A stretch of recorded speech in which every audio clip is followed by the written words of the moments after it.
ఆదివారం ఒకరోజు సెలవు వస్తుంది, ఆ రోజు ఏంట్రా బాబు చర్చికి వెళ్ళాలి అని అనుకునేవాడిని. ఫ్రెండ్స్ అందరూ క్యాంపస్లో సెలెక్ట్ అయ్యారు, దట్టు నేను కూడా సెలెక్ట్ అయ్యా. సోషల్ మీడియాని బయట దానికి యూస్ చేసేవాళ్ళు, ఎందుకు మనం క్రిస్టియానిటీకి యూస్ చేయకూడదు? అన్ని విధాలుగా ఇప్పుడు అవనస్తులు ఏ విధంగా అయితే అడ్డదారులు పడుతున్నారు. ఇందాక నేను ఏదైతే చెప్పానో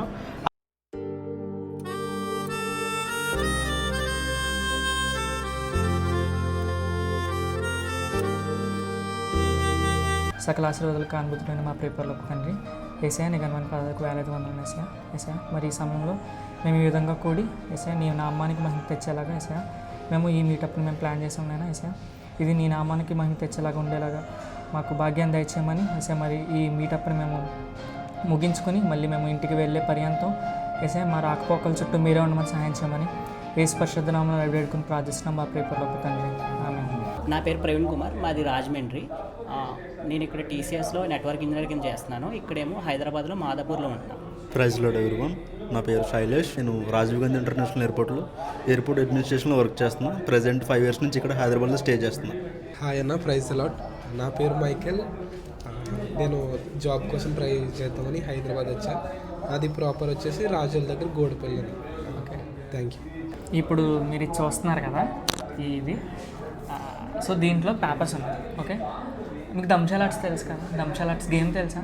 అంటే మనం నోటితో చెప్పకూడదు, మనం ఎక్స్ప్రెస్ చేస్తూ చెప్పాలంటే సైగ చేస్తూ. లైక్ ఇప్పుడు డేవిడ్ ఉన్నారు అనుకోండి, డేవిడ్ అంటే బాగా గుర్తొచ్చేది ఏంటి? గోలియాతని చంపాడు, ఒడిసెలతో చంపాడు. అంటే మనం నోటితో చెప్పకుండా ఇలా అంటే మనం చెప్పచ్చు కదా. సో అలాగా దాంట్లో పేపర్స్ ఉంటాయి. సో మీకు ఆటోమేటిక్గా చేస్తే మీకు అర్థమవుతుంది. సో మీరు తీసుకో, ఫస్ట్ టైం మీరు తీసుకో. ఓకే, ఎక్కువ మంది ఉంటే మనకి ఈజీ అవుతుంది. సో ఒక పర్సన్ అంటే గమ్ముని థాట్ రాదు. సో ట్రై చేయండి, లేదంటే ఆ గేమ్ నేనే ఆడతాను. నేను చూడొచ్చులే, నేనే కదా రాసింది. ఇలా అన్నాం అనుకో, తన అబ్బాయిని ఫిక్స్ అయిపోవచ్చు. ఓకే, తన అబ్బాయి. ఓకే సరే, ఇది నేను యాక్ట్ చేస్తాను. Okay okay.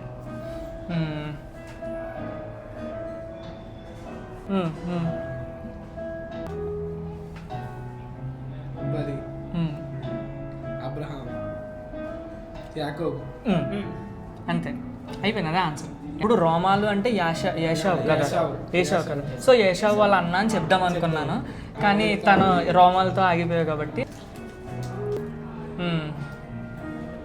దావీదు,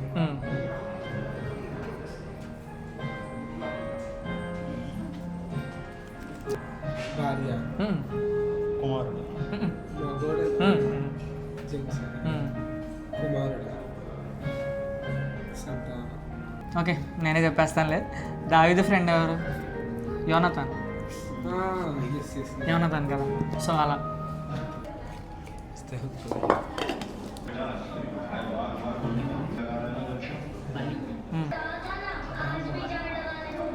సాంగ్స్ తెలుసు కదా పోనీ. అబ్రహాం, ఆ సాంగ్ తెలుసా? రాసిని నేనే చేస్తున్నాను.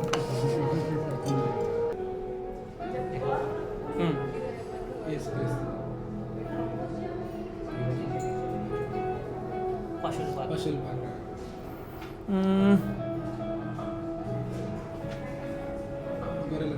గొర్రెల కాపరి. గొర్రెల కాపరి. విజిట్ అవ్వడానికి పర్పస్ ఏంటంటే, అంటే మీ దగ్గర నుంచి నాలెడ్జ్ తీసుకుందామని చెప్పి. అసలు ఇంత విజిబిలిటీ ఎట్లా, ఇంత రీచ్ ఎట్లా మనకి ఏపీ తెలంగాణ ఆల్ ఓవర్ ఎక్కడ చూసుకున్నా కానీ కొంచెం రీచ్ ఎక్కువ వచ్చింది మనకి. మ్యారేజ్ కావచ్చు, మీ వ్లాగ్స్ కావచ్చు, వీడియోస్ కావచ్చు, ఇంకోటి సాంగ్స్ ఒకటి బాగా హైలైట్ ఉంటాయి. ప్రతిది కూడా అందరు నేను అనుకుంటా, ఫస్ట్ అనుకున్నా ఒకప్పుడు నా చిన్నప్పుడు ఏఆర్సీ ఈవెంట్స్లా వస్తుంది మన వాయిస్ అనుకున్నా నేను. మీ వాయిస్ ఉంది. నా ఫ్రెండ్స్ నేను చాలా మందికి చూస్తాను నేను. అంటే రెగ్యులర్ పెడతారు స్టేటస్ మీదే, నీ వాయిస్ పెడతారు, నీ స్టేటస్లో పెడతారు, నీ స్టోరీలు పెడతారు, లింకులు కూడా పెడతారు. నాకు అప్పుడు షేర్ చేసి కూడా ఉన్నారు. మీటప్ అంటున్నాడు, సరే సరే మీట్ అవుదాం, విజిట్ అవుదాం, చూద్దాం. మనకున్న కొద్ది టైంలో మనం చాలా మనకి వేస్ట్ అయిపోతుంది టైం. వెళ్దామా వద్దా అని కాకుండా సరే వెళ్ళి విజిట్ అయ్యి మనం ఏదో నేర్చుకుని రావాలి. ఆ పర్పస్ మీద వచ్చాము ఇక్కడ. ఏదో వచ్చే వెళ్ళిపోయామంటే కాదు కదా. నేను అసలు ఇన్స్టాగ్రామ్ స్టార్ట్ చేసింది 2020 జూన్ 13 తెలుగు క్రిస్టియన్ సాంగ్స్ నా మెయిన్ ఛానల్. 2 lakh ఫాలోవర్స్ ఉంటారు ఇన్స్టాగ్రామ్. అది నా ఫస్ట్ ఛానల్. దాని తర్వాత అసలు నా వాయిస్ చిన్నప్పటి నుండి పాడేవాను, కానీ అసలు నేను ఇలా ఎక్స్ప్లోర్ అవ్వలేదు పాటలు పాడటానికి నేనని ఎవరికీ తెలియదు. కానీ ఎప్పుడైతే అప్పటికే నేను ఎక్విప్మెంట్ అంతా కొన్నాను, ఈ మైక్ కానీ ఇవన్నీ కొన్నాను. కానీ ఎప్పుడైతే దేవుడు మొత్తం అంతా సెట్ చేసి నాకు ఎడిటింగ్ వచ్చు, వీడియో తీసుకోగలను, సెల్ఫ్గానే తీసుకోగలను. పోనీ ఎవరన్నా ఉంటే వాళ్ళతో ఇలా పట్టుకో, ఇలా తీయని డైరెక్షన్ చెప్పేస్తాను, అలా రాలేదనుకోని మళ్ళీ తీయించుకుంటాను. అలా చేసుకొని ఎడిటింగ్ నుండి ప్రతిది అప్లోడింగ్ ప్రతి ఒక్కటి నాకు ఒక ప్లాట్ఫామ్ రెడీ చేసి దేవుడు జేబీ ఇప్పుడు నువ్వు దగ్గర అన్నది దింపి జేబీస్ వాయిస్ స్టార్ట్ చేశా. అది లాస్ట్ ఇయర్ June 13 సేమ్ డేట్ని స్టార్ట్ చేశా. కరెక్ట్గా 1.5 yearలో ఇప్పటికి మన ఛానల్ ఆల్మోస్ట్ 60,000 ఫాలోవర్స్ రీచ్ వచ్చింది. అసలు నిజంగా చెప్పుకోవాలంటే బ్రో, మా కుటుంబంలో ఎవ్వరూ కూడా పాస్టర్స్ ఫ్యామిలీ కాదు, మినిస్ట్రీలో లేరు, అస్సలు ఎవ్వరు లేరు. కానీ 1.5 yearలో 60,000 ఫాలోవర్స్ సబ్స్క్రైబర్స్ వచ్చి ఛానల్ ఎంత గొప్పగా రీచ్ వచ్చిందంటే అది నిజంగా దేవుని వల్లే సాధ్యం. నిజంగా దేవుని కృప. ఇంకా మీరు అడిగారు కదా సాంగ్స్ రికార్డింగ్ అంటారా, అది చాలామంది అడుగుతున్నారు. మీ కమెంట్స్ చూస్తే కొంతమంది కమెంట్స్ పెట్టి అలసిపోయి ఏమంటున్నారంటే ఈ అబ్బాయి చెప్పడం, ఇంకా నేను అడిగి చాలా విసిగిపోయాను. నా బాధ నేను చెప్పకపోవడం వల్ల కాదు, ఏంటంటే నేను వాడేవి కొద్దిగా బడ్జెట్తో కూడినవి. సో నేను ఆలోచిస్తున్నాను ఇంకా తక్కువలో ఎలా బై చేసుకోవాలి, ఇంకా తక్కువలో కూడా ఉంటాయని చెప్పేసి నేను మొత్తం వెతుకుతున్నాను. ఆ వెతికి మొత్తం అంతా సెట్ చేసి మనకు బడ్జెట్లో అయితే నేను చెప్పగలను. ఎందుకంటే నేను ఎఫోర్డ్ చేసుకున్నాను బ్రో. ప్రతి ఒక్కరికి పాటలు పాడాలని ఆశ. సో దాన్ని ప్రతి ఒక్కరు ఎఫోర్డ్ చేయలేరు. నా ఆశ ఏదో చెప్పేస్తే నా పని అయిపోయింది అన్నట్టు కాదు. నా ఆశ ఏంటంటే ప్రతి ఒక్కరికి యూజ్ అవ్వాలి మనం చేస్తాను. అందుకే మొన్న ఒక వీడియో చేశాను, మైక్ ఎలా పట్టుకోవాలని చెప్పేసి. అంత యూజ్ ఉన్నది ఆ వీడియో, ఎవరో చెప్పరు అలాంటి చిన్న విషయం. సో అలాగా తెలియని విషయాలు నేను చెప్పుకుంటూ ఇక్కడ వరకు దేవుడు నన్ను వాడుకుని, మనం ఏ బాధ వచ్చినా ఏది వచ్చినా సరే, అది నవ్వైనా ఆనందమైనా బాధ అయినా సరే ఫోన్ ఓపెన్ చేస్తాం, ఇన్స్టా ఓపెన్ చేస్తాం. సో నేను ఏం చేశానంటే లిరికల్ వీడియో స్టార్ట్ చేద్దాం సరదాగాని. చాలా మంచి లిరిక్స్ ఉంటాయి కదా, మనం స్క్రోల్ చేస్తున్నప్పుడు ఒక లిరిక్ పట్టుకున్నది అనుకో, మనల్ని ఒకళ్ళు మనిషిని పట్టుకుంటుంది కదా, ఆదరించబడుతుంది కదా అని చెప్పేసి అక్కడితో స్టార్ట్ చేసిన నా జర్నీ ఇక్కడ వరకు వచ్చింది. నిజంగా చాలా కృప అంట. నిజం. సోషల్ మీడియాని బయట దానికి యూస్ చేసే బదులు ఎందుకు మనం క్రిస్టియానిటీకి యూస్ చేయకూడదు? మనం యంగర్ జనరేషన్ ఉన్నాం కదా, మనం దేంట్లో ఎక్కువ మనం తప్పిపోతాం దేవుడి నుండి, ఏ విషయంలో తప్పిపోతాం అంటాం? టైం అనేది ఎక్కువ నవడేస్ సోషల్ మీడియా ఉపయోగిస్తున్నాం కనుక దాని ద్వారా ఇన్ఫ్లుయెన్స్ అయిపోతుంది, వేరే వాటికి ఎడిక్ట్ అయిపోతుంది మన మైండ్ తొందరగా ఫాస్ట్గా. దాని మూలంగా మనం టైం అనేది ఎక్కువ మన దేవుడికి కేటాయించలేకపోతాం. ప్యూర్గా సోషల్ మీడియా, ఫోన్స్, ఇంకా అలా టైం తెలియట్లేదు. మెయిన్ వాటి ద్వారా ఎడిక్ట్ అయిపోతున్నాం. మెయిన్ దీని నుంచి బయటపడాలి అంటే నిజంగా ప్రేయర్ అనేది చాలా పెద్ద వెపన్ అనే అనుకోవాలి. Thanks bro. యవనస్తులుగా తప్పిపోతున్నాం అంటే ఫస్ట్ ఆఫ్ ఆల్ మనం ఎప్పుడైతే మన యవ్వన వయసులోకి వచ్చినప్పుడు మనం కాలేజీ, ఇప్పుడు మన స్కూలింగ్ ఉంటుంది, కాలేజీ ఈ ఏజ్ వచ్చేటప్పటికి మన టీనేజ్కి వచ్చేటప్పటికి ఏమవుతుందంటే మా బ్రెయిన్ సెట్ అనేది కొంచెం అప్డేట్ అవుతుంది. కొన్నిసార్లు మనం గైడ్ చేసే వాళ్ళు కూడా మనల్ని రాంగ్ స్టెప్ తీసుకెళ్తారు. పేరెంట్స్ మనం కరెక్ట్ స్టెప్లో తీసుకెళ్ళేవారు. మనం పేరెంట్స్ ఎప్పుడు కూడా మనం మంచి మాట అనిపించదు. ఎవరైతే మనం చెడు చెప్తున్నారో వీళ్ళ మాట మనకు మంచిగా అనిపిస్తుంది. యాక్చువల్లీ ఇవన్నీ వాటికి అంటే ముందు ప్రిఫరెన్స్ ఇచ్చేది పేరెంట్స్కి ఇవ్వాలి. నేనున్న మా మమ్మీ నన్ను చదివించి పెంచి ఒక స్పిరిచువాలిటీ లైఫ్లో అనేది నన్ను పెట్టారు కరెక్ట్గా. ఈ రోజులో నేను ఎలా ఉపయోగపడుతున్నా అంటే తల్లిదండ్రులకు ఉపయోగపడుతున్నా, ఇటు దేవుడి పరంగా ఉపయోగపడుతున్నా. అదే ఎక్కడ మన మిస్టేక్ జరిగిందనుకో మన లైఫ్లో ఏమవుతుంది, మొత్తం అంతా లైఫ్ అంతా స్పాయిల్ అయిపోతుంది. స్పాయిల్ అయిపోయినప్పుడు మనకి చాలా ఇబ్బంది అవుతుంది. ఇది ఎక్కడ మిస్ అవుతుందంటే ప్రతి జనరేషన్లో కూడా ఒక మిస్టేక్ అనేది ఎక్కడంటే మనకి ఏదైతే మనం ఆశపడుతుందో అది మనం దక్కట్లేదు. అక్కడ ఏదైతే మనం ఆశ పెంచుకుంటున్నామో అది దక్కలేనప్పుడే మనం ఖచ్చితంగా మనం రాంగ్ రూట్ పడతాం. అది ఓన్లీ పెట్టేది ఏంటంటే అపవాది ఇచ్చే సోదరులు కావచ్చు, అది ఏ విధంగా కానీ మన చుట్టుపక్కల నుంచో వస్తుంది మనకి ఏ ప్రాబ్లం అయినా కానీ. వాక్యాన్ని అనుసరించి ముందుకెళ్ళి ప్రేయర్ఫుల్గా ఉంటే లైఫ్ ఇంకెప్పుడు కూడా సూపర్ మాట. యవనస్తులు ఇప్పుడు చూస్తుంటే బయట సమాజం అంతా యవనస్తులు ఎలా ఉంటున్నారు, వేరే తప్పుడు దావుల్లో వెళ్ళటం, లవ్ అని అదని ఇదని చాలా దారులు ఉంటున్నాయి. అది కాకోకుండా చర్చ్కి మెజారిటీ యవనస్తులు ఇప్పుడు రావట్లేదు. అప్పుడు నేను చిన్నప్పుడు ఉండేప్పుడైతే ప్రతి ఒక్కరు అమ్మ నాన్నలకు భయపడి, తల్లిదండ్రులకు భయపడి ఖచ్చితంగా చర్చ్కి వచ్చేవారు. ఇప్పుడు ఏంటంటే అదని ఇదని కొన్ని రీజన్స్ వల్ల రాకుండా, ఇంకా ఫ్రెండ్స్ని చూసి వాళ్ళు వెళ్ళట్లేదు కదా, సండే అక్కడికి వెళ్దాం ఇక్కడికి వెళ్దాం, వీక్ ఆఫ్ అది ఇది అని. సో ఏంటంటే చర్చ్కి వెళ్తూ ఉండాలి. మనం ఒకరిని చూసి ఇన్స్పైర్ అవ్వకూడదు. ఒకడు చర్చ్కి వెళ్ళట్లేదు కదా, లేదంటే ఒకడు అలా ఉంటున్నాడు కదా అని ఆడిని చూసి మనం ఇన్స్పైర్ అవ్వకూడదు. ఇన్స్టెడ్ ఆఫ్ అలాంటి వాళ్ళకంటే చర్చ్కి వెళ్ళే వాళ్ళతో, లేదంటే సోషల్ మీడియా కూడా మంచిగా వాడుకోవచ్చు, అవును, చెడుగా మనం వాడుకునే దాన్ని బట్టి వాడుకోవచ్చు. ఉంటుంది. ఇప్పుడు వాడుకునే దాన్ని సోషల్ మీడియా బ్యాడ్ అని నేను అన్నా, మనం వాడుకునే దాన్ని బట్టి ఉంటుంది. దాంట్లో చెడు ఉంటుంది, మంచిది ఉంటుంది. మనం మంచిని తీసుకుంటే మంచిది అవ్వలేదు, Yes, yes, yes. చెడుని తీసుకుంటే చెడు లేదు, అంతే కదా. చెప్పాలనుకున్నది ఏంటంటే చూసే సమాజంలో ప్రతిదీ కరెక్ట్ కాదు. దేవునిలో ఉంటూ ప్రార్థన చేసుకుంటూ బైబిల్ చదువుకుంటూ ఆ దారిలో వెళ్తే మంచిది అని నా ఒపీనియన్. ఇప్పుడు నెక్స్ట్ మీకు ఒక ఎమోజీస్ చూపిస్తాను బ్రో. ఓకే, ఎమోజీస్ చూపిస్తాను. ఆ ఎమోజీస్ బట్టి మీరు పర్సన్ ఆ క్యారెక్టర్ని గెస్ చేయాలి. ఓకే, అంటే ఏదో ఒకటి రెండు చూసి మనము కాదు, ప్రతిదీ సింహం ఉందని చెప్పేసి దానియల్ అనేసుకోకూడదు. అక్కడ 4, 5, 6 ఉంటాయి, దాన్ని బట్టి 1, 2 ఇలా ఉంది. ప్రతిదీ చూసుకుని అన్నీ కలిపి ఒక క్యారెక్టర్ వస్తుంది. సో అలాగా ట్రై చేయండి. ఓకే, దావీదు, సంసోను. అదే ఆన్సర్. పిల్లర్స్, ఇదిగో హెయిర్లోనే బలం ఉంటుంది. ఫోర్త్ వన్ అంటే అవ్వాదం. అవ్వాదం. Okay, last. ఓకే, దీంట్లో ఉన్నది నేను చెప్తాను, పోనీ చెప్తావా? ఇక్కడ ఏమున్నది? Bush, firing bush. ఎర్ర సముద్రాన్ని పాయలు చేశారు. 10 కమాండ్మెంట్స్ పట్టుకున్నది ఎవరు? అతను మోషే. అదే కదా ఇక్కడ. Okay, first second one. సొలొమోను. కరెక్ట్. థర్డ్ వన్ చెప్పగలవా? పాసా? పాస్. Okay, pass. తను ఒక లేడీ. ఓకే, వరి ఎరుకుంటుంది, వాళ్ళ అత్తగారిని చూసుకుంటూ. రూతు. ఓకే, ఇప్పుడు మీరు సాంగ్స్ వింటారా? బాగానే వింటారా సాంగ్స్? రెగ్యులర్గా వింటారు కదా. అయితే నేను ఇప్పుడు మ్యూజిక్ ప్లే చేస్తాను. ఓకే. ఓకే, మ్యూజిక్ ప్లే చేస్తా.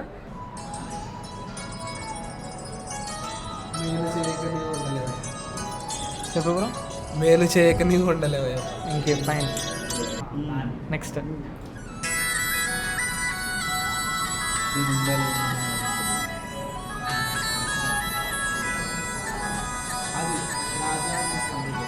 రాజాని సన్నిధి. నడిపించున్నాను. చాలా ఫాస్ట్గా చెప్తున్నారు బ్రో. అది సిద్ధపరచున్నది. స్థిరపరచువాడు.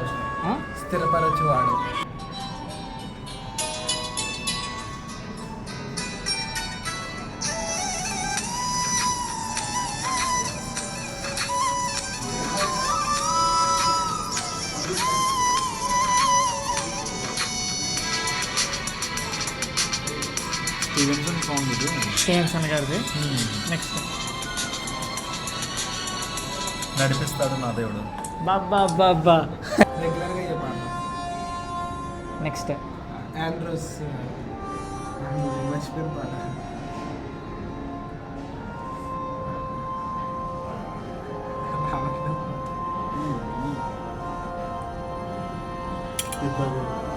తన మీదకి. Final song. ఆకాశ మహాకాశాలు పట్టుకు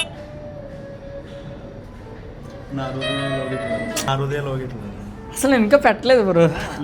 అంటే ఇంటర్లూడ్ నుంచి వింటాం పాట, వింటాం అలవాటు కదా.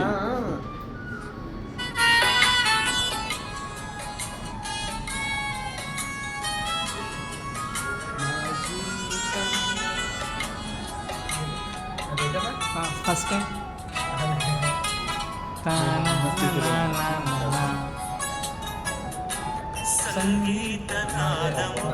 ఫైనల్గా మీరు చెప్తాను అంటే కనుక దేవుడు మీ జీవితంలో ప్రతి ఒక్కరి జీవితంలో సాక్ష్యం అనేది ఉంటుంది. అసలు మీరు అనుకోని రీతిలో దేవుడు చేసిన ఒక గొప్ప మెరాకిల్ మీ లైఫ్లో ఇది బ్రో, నేను అసలు ఎక్స్పెక్ట్ చేయలేదు, దేవుడు నన్ను ఇక్కడ నిలబెట్టాడు, సంథింగ్ ఏమన్నా మీ జీవితంలో జరిగితే కనుక పంచుకుంటాను. ఫ్రెండ్స్ అందరూ క్యాంపస్లో సెలెక్ట్ అయ్యారు, దట్టు నేను కూడా సెలెక్ట్ అయ్యా. కాకపోతే వాళ్ళకి ఆన్ బోర్డింగ్ వచ్చింది, నాకు ఆన్ బోర్డింగ్ రాలేదు. నాకు రెండు క్యాంపస్లు వచ్చినాయి కంపెనీస్. ఆ రెండిట్లో కూడా ఆఫర్ లెటర్ వచ్చింది కానీ ఆన్ బోర్డింగ్ డేట్ ఇవ్వలేదు. అయితే ఫ్రెండ్స్ అందరూ జాయిన్ అయిపోయారు, నేను వాటి కోసం వెయిట్ చేస్తున్నాను. ఆన్ బోర్డింగ్ వస్తుంది, జాయిన్ అవుదాం అని.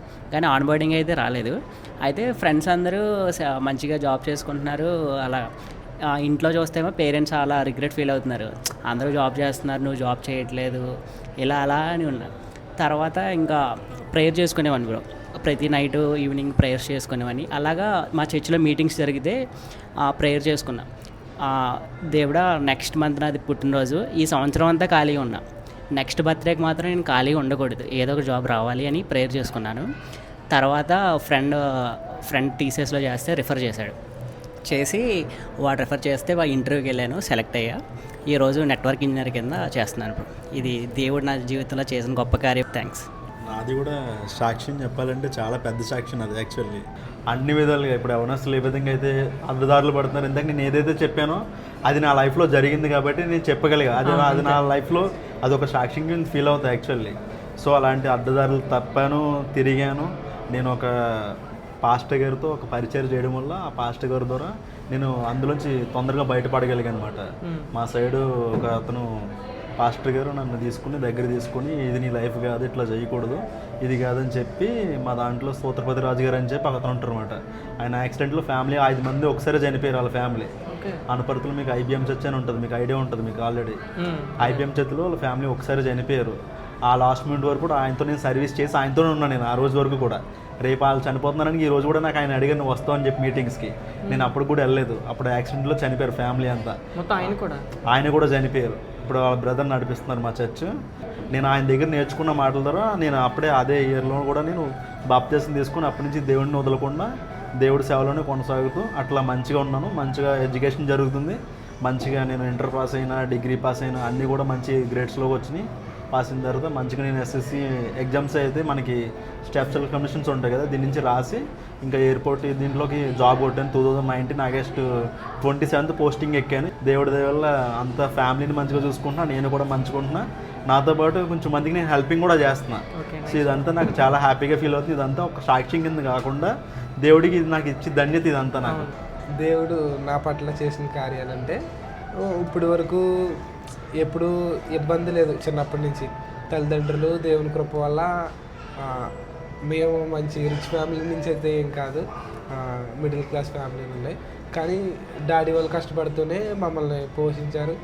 అమ్మ దేవుళ్ళలో ఫుల్గా ఉంటుంది, ఫుల్ స్ట్రిక్ట్. మాకు సండే అంటే ఇంక చర్చికి వెళ్ళాలి. మా ఫ్రెండ్స్ అంతా వేరే ఆడుకుంటాయి అని చిన్నప్పుడు ఫీల్ అయ్యేవాడిని.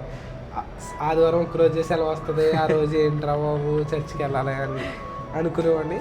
కానీ స్లోగా అమ్మ కోసం వెళ్ళేవాడిని. తర్వాత అర్థమైంది ఓహో దేవుడు అంటే ఇది. సో ఇంకా అలా అని భయం వేసి దేవుడి కోసం మన పట్ల చేసిన కార్యాలు చూసి మనం ఎదుటి వాళ్ళని చూస్తూ ఉంటాం, వాళ్ళు ఎలా వెళ్ళిపోతున్నారో. ఓహో మనం అలా లేము, మనం ఇంత మంచిగా ఉన్నామంటే దేవుని ధన్యత. అలాగనే నా చదువు పట్ల కూడా నేను అంత బాగా చదవను, కానీ ఇప్పుడు దేవుడు నన్ను వేరే వాళ్ళ దగ్గర సిగ్గుపరచలేదు. అన్నీ 10th స్టాండర్డ్ నుంచి గ్రాడ్యుయేషన్ అయింది.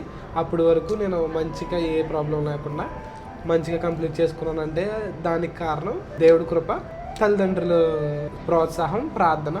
ఈ మీటప్ మీకు ఎలా అనిపించింది? మీటప్ చాలా బాగుంది బ్రో. ఇది ఒక దేవునితో టైం గడపడానికి కూడా అవకాశం దొరికింది. బాగా నచ్చింది ఈ మీటప్ అనేది, నచ్చింది. ఒకరికొకరు తెలియదు ఎవరికైనా, అంటే తెలియని వాళ్ళతో దేవుడు ఇలా సంబంధం ఏర్పరిచి చేసిన ప్రతి యాక్టివిటీ కూడా అంత దేవుడికి మధ్యమే జరిగింది. ప్రతి విషయం కూడా చాలా బాగా జరిగింది. చాలా ఎక్సలెంట్ ఇది. ఇక్కడ రావడం కూడా ఇట్లా పార్టిసిపేట్ కూడా చాలా ప్రౌడ్గా ఫీల్ అవుతున్నాను. మీతో కలవడం, ఇంతమంది ఇట్లా ఉండడం కూడా ఇదంతా ప్రౌడ్గా ఫీల్ అవుతుంది. Thank you so much. నాకైతే పర్సనల్గా నచ్చింది. మీరు ఆబ్వియస్ నాకంటే పెద్దోళ్ళు. మీ నుంచి మీరు చెప్పిన మాటలన్నీ తీసుకుని దేవుడిలో ఇంకా మంచిగా నడవడానికి హెల్ప్ఫుల్గా అవుతుందని అనిపించింది. Thank you. స్తుతి స్తోత్రాల ఘనమైన దేవతండ్రి, నీకే వందనాలు స్తోత్రాలు దేవతండ్రి. ఈ శనివారం దేవతండ్రి, ఈ రోజు మంచి నీ సమయాన్ని మాకు ఇచ్చినందుకు వందనాలు స్తోత్రాలు. వచ్చే రాకపోకలు మీ కృపను దయచేసినందుకు వందనాలు. అలాగే వెళ్ళే రాకపోకల్లో కూడా మీ కృపను దయచేయమని అడుగుచున్నాము దేవతండ్రి. అలాగే అన్నయ్య యూట్యూబ్ విషయంలో కూడా మీ కృపను దయచేయండి, ఇంకా ఆశీర్వాదం పొందేలా, ఇంకా ఎదిగేలా సహాయం చేయమని అడుగుచున్నాం దేవతండ్రి. ఈ వీడియోస్ ద్వారా ఎన్నో మంది యవనస్తులకు కూడా దేవతండ్రి మీ కృపను దయచేయండి. చిన్న ప్రార్థన దేవతండ్రి, మీ పాద సన్నిధి చేర్చుకోమని దేవతండ్రి యేసు నామములో అడిగి వేడుకుంటున్నాం దేవతండ్రి. ఆమేన్. Thank you bro. Thank you so much bro. మీరు అందరూ ఇలా నేను పిలిచిన వెంటనే వచ్చినందుకు చాలా అంటే చాలా థ్యాంక్స్.